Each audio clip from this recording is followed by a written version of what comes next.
الله الرحمن الرحيم الحمد لله رب العالمين الحمد لله حق حمده الذي اصطفى من الأميين رسولا منهم. Frères et sœurs, chers croyants, aujourd'hui nous allons parler du prophète Mohammed sallallahu alayhi wa sallam à travers une dimension qui est peu connue. Quand parler du prophète Mohammed sallallahu alayhi wa sallam, ce qu'il faut retenir en premier, c'est qu'il est multidimensionnel.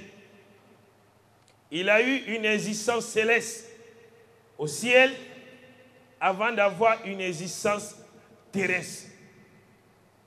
Mais Rasoul sallallahu alayhi wa sallam, on a un saint, un poète arabe qui nous dit chaque sun la uraf.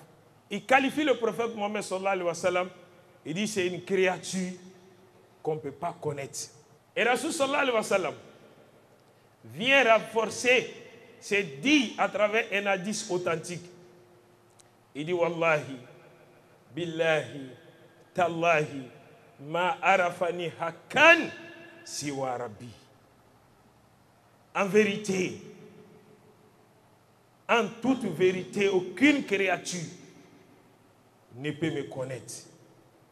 En vérité et en toute vérité, aucune créature ne me connaît à part mon créateur qui est Allah subhanahu wa ta'ala.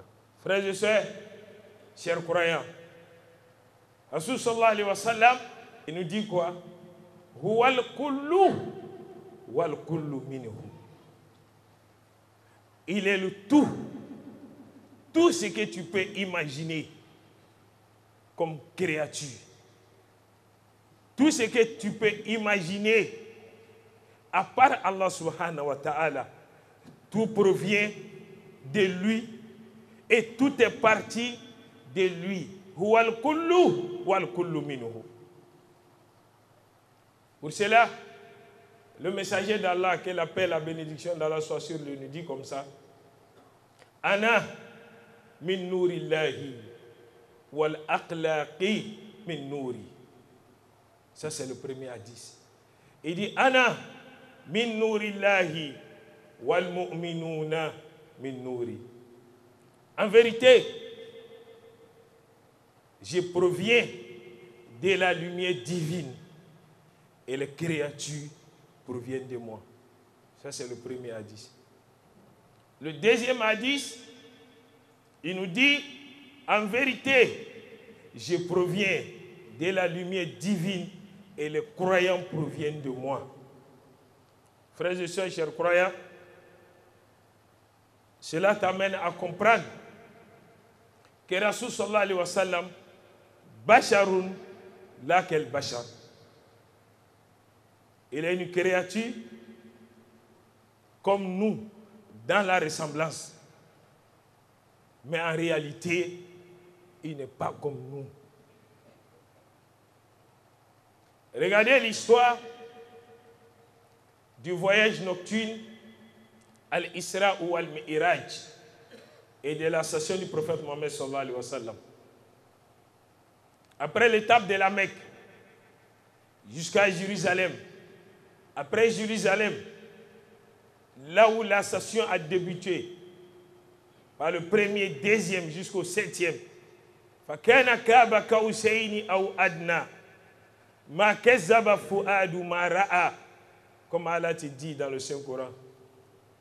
Il dit, tout ce que mon serviteur vous rencontre est une réalité.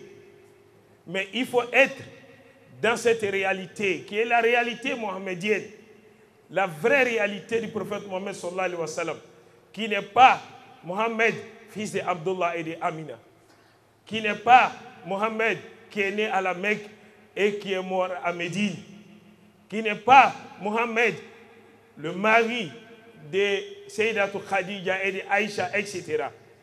Il faut le connaître dans sa vraie réalité, qui n'est pas le père de Abdullah, Qasim, Ibrahim, Zainab, Fatima, Ruqiyya et Kulsum.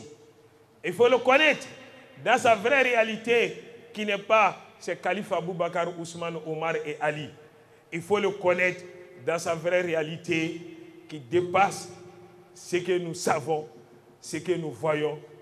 Comme Ainsi nous dit, Rasoulun minal maula wa Adam lam yakun.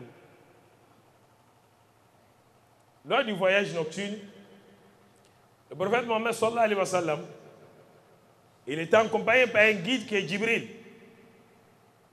Lorsqu'ils sont arrivés à un niveau supérieur, élevé, Djibril ne pouvait plus avancer. Le guide qui est venu chercher quelqu'un chez lui, à domicile, au milieu de sa famille, qui part avec lui de la Mecque à Jérusalem, de Jérusalem qui commence la session avec lui, jusqu'à arriver à un niveau élevé supérieur, où lui il dit Ma minna illa makamin ma'aloum. Chacun de nous a des limites. Mohammed, tu vas continuer seul, car toi, tu es lumière. Et tu proviens de la vraie lumière. Et moi, ma lumière se limite là. J'ai fait un pas de plus, alors je serai anéanti. Donc voici pourquoi Rasul sallallahu alayhi wa sallam te dit, je proviens de la lumière divine et les créatures proviennent de moi. N'imagine pas Djibril, n'imagine pas Mikaël, n'imagine pas Asrafil, n'imagine pas une autre créature. À part Allah subhanahu wa ta'ala, tout provient du messager et tout provient d'Allah subhanahu wa ta'ala. Rasul sallallahu alayhi wa sallam, quand on dit Rasulun min al-Mawla wa Adam lam yakun, voici pourquoi je te dis plus tôt, il a eu une existence céleste au ciel avant une existence terrestre. Donc, il était prophète, comme lui-même nous dit dans la hadith, Kuntu nabiyan, arifan bin nubuwati, wa Adam bain al-ma wa tin. J'étais prophète. Je savais ma prophétie alors que notre père Adam était encore entre eau et argile. Wa Adam bain al-ma'i wa tin. Notre père Adam était encore entre eau et argile.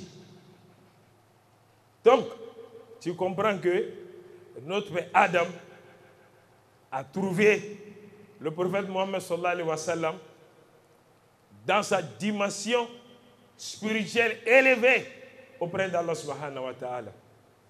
Pour t'aider à comprendre cela, quand il a créé notre père Adam, il a vu les quatre côtés, pour ne pas dire les quatre piliers du tronc de l'arche d'Allah subhanahu wa ta'ala, écrit La ilaha illallah Muhammadu Rasulullah sallallahu alayhi wa sallam. Quand il allait entrer au paradis, il a vu écrit devant l'entrée principale du paradis, La ilaha illallah Muhammadu Rasulullah sallallahu alayhi wa sallam. Il est entré au paradis. Le paradis contient ce que l'imagination humaine ne peut trouver. Fima la aynu ra'at wa la uzun sami'at. Comme Rasul sallallahu alayhi wa sallam nous a qualifié le paradis. Mais notre père Adam était au paradis, il sentait la solitude. Il était seul. Et Allah te dit, wa min ayatihi an khalaqa lakum min anfusikum azwajan litaskunu ilayhi wa ja'ala bainakum mawaddatan wa rahma inna fi zalika la ayatin liqaumin ya'qilun ila akhir ayat. Il dit parmi ces signes, lui Allah il a beaucoup de signes. Il a créé de vous pour vous des épouses, pour qu'auprès d'elles vous trouviez la paix, la stabilité, la tranquillité et le repos. Il dit en cela, il y a des signes pour ceux qui réfléchissent. Notre père Adam, il trouve au paradis, il était seul. Allah subhanahu wa ta'ala, voulant le sortir de la solitude, crée de lui, à travers les côtes d'Adam, notre mère Hawa. Et Adam est pressé de toucher à ce qu'il vient de découvrir, une créature étrange. Allah dit non. Wa'atu nisa'a sadaqatihinna ni'ila. Une femme ne devient la femme d'un homme qu'à travers la dot. Renseignez-vous, la dot qui a servi de dot pour que notre mère Hawa soit à notre père Adam était la salat sur le prophète Mohammed sallallahu alayhi wa sallam. Et lorsqu'il y a eu le péché, vous savez, Allah subhanahu wa ta'ala les a fait sortir du paradis. Arrivé sur la terre, tous les rabbanas que vous pouvez imaginer, que notre père Adam connaît, que notre mère Hawa connaît, tous les Allahumma qu'ils connaissent, ils ont imploré, supplié, demandé à Allah subhanahu wa ta'ala. Dans toutes leurs possibilités, Allah subhanahu wa ta'ala n'a pas réagi. Mais le jour, notre père Adam s'est rappelé, depuis le début de son histoire, depuis le début de sa vie, qui part de sa création, jusqu'à entrer au paradis, ce qu'il a vu, étant au paradis, ce qu'il a vu, et lorsqu'il a voulu toucher notre mère Hawa, ce qui lui a été recommandé, il sait que s'il y a un nom qui suit, ou bien qui est collé, qui est relié directement au nom d'Allah subhanahu wa ta'ala, c'est que cette créature représente quelque chose de grand pour Allah. Et c'est là qu'il va supplier Allah subhanahu wa ta'ala à travers le prophète Mohammed sallallahu alayhi wa sallam.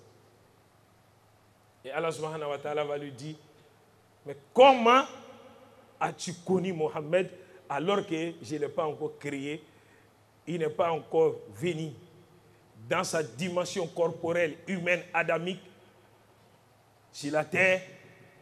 Et notre père Adam fait le récit de tout ce qu'il a vu, de tout ce qu'il a constaté, du début jusqu'au sortie du paradis. Frères et sœurs, chers croyants, il faut connaître le prophète Mohammed sallallahu alayhi wa sallam à travers ses différentes dimensions. Il faut le connaître dans sa vraie réalité. La seule chose que Allah subhanahu wa ta'ala a fait, ou bien qu'il fait, qu'il continue de faire, c'est la salat sur le prophète Mohammed sallallahu alayhi wa sallam. Frères et sœurs, chers croyants, le prophète Mohammed sallallahu alayhi wa sallam, dans sa vraie réalité, il recevait Jibril. Mais toi et moi, nous ne recevons pas Jibril. Le prophète Mohammed sallallahu alayhi wa sallam, à part Allah subhanahu wa ta'ala, comme il a si bien dit dans la 10, tout provient de lui. Et donc, ne cherchons pas à nous éloigner d'Allah subhanahu wa ta'ala. Cherchons à nous rapprocher d'Allah subhanahu wa ta'ala. À travers quoi? Rapprochons-nous d'Allah subhanahu wa ta'ala pour avoir Dieu, pour connaître Dieu, pour être avec Dieu. Il faut le prophète Mohammed sallallahu alayhi wa sallam. Car Allah dit, si ce n'est pas à cause du prophète Mohammed sallallahu alayhi wa sallam, si ce n'est pas à cause du prophète Mohammed sallallahu alayhi wa sallam, il n'allait pas créer le ciel, ni la terre, nous les hommes que nous sommes, ni le paradis, ni l'enfer. Frères et sœurs, chers croyants, Rasul sallallahu alayhi wa sallam te dit, Ana sayyidu waladu Adam wala fakr. Je suis le chef de tout. Je suis le chef des fils d'Adam. Mais tellement éduqué. Si vous prétendez, ou bien vous dites que vous aimez moi, Allah subhanahu wa ta'ala, fattabi'ouni, alors suivez mon messager. Acceptez mon messager. Aimez mon messager. Vous savez, un compagnon du prophète Mohammed sallallahu alayhi wa sallam est venu vers le prophète. Il lui demande, Mata Sa'a. Tu as tant parlé, tu as tant prêché de Kiyama, de Kiyama, de Kiyama. Mais c'est quand le jour du Yom al-Kiyama, c'est quand le jour du jugement, c'est quand le jour de la rétribution. Rasul sallallahu alayhi wa sallam est étonné, il lui demande, Kiyama qui est si difficile, le jour du Yom al-Kiyama qui est si terrible, le jour du Yom al-Kiyama qui fait si peur, toi tu es pressé pour que le jugement commence. Qu'est-ce que tu as dans ton bagage? Tu comptes si quoi pour que Allah subhanahu wa ta'ala décide tout de suite là de faire Kiyama? Il dit, je n'ai pas beaucoup prié. Écoutez le compagnon. Il dit, je n'ai pas beaucoup de prières dans mes dossiers, dans mon bagage. Ni jeûne, ni zakat. Mais je suis convaincu d'une chose que j'ai, que je possède. Convaincu qu'avec ça, je serai un serviteur rapproché, je serai un serviteur pardonné, un serviteur agréé, un serviteur qui aura le paradis sans être inquiété. Et Rasul sallallahu alayhi wa sallam lui demande c'est quoi? Il dit Hubun Nabi, l'amour du prophète Mohammed sallallahu alayhi wa sallam. أقول قولي هذا واستغفر الله لي ولكم ولسائر المسلمين من كل ذنب فاستغفروه إنه هو غفور رحيم.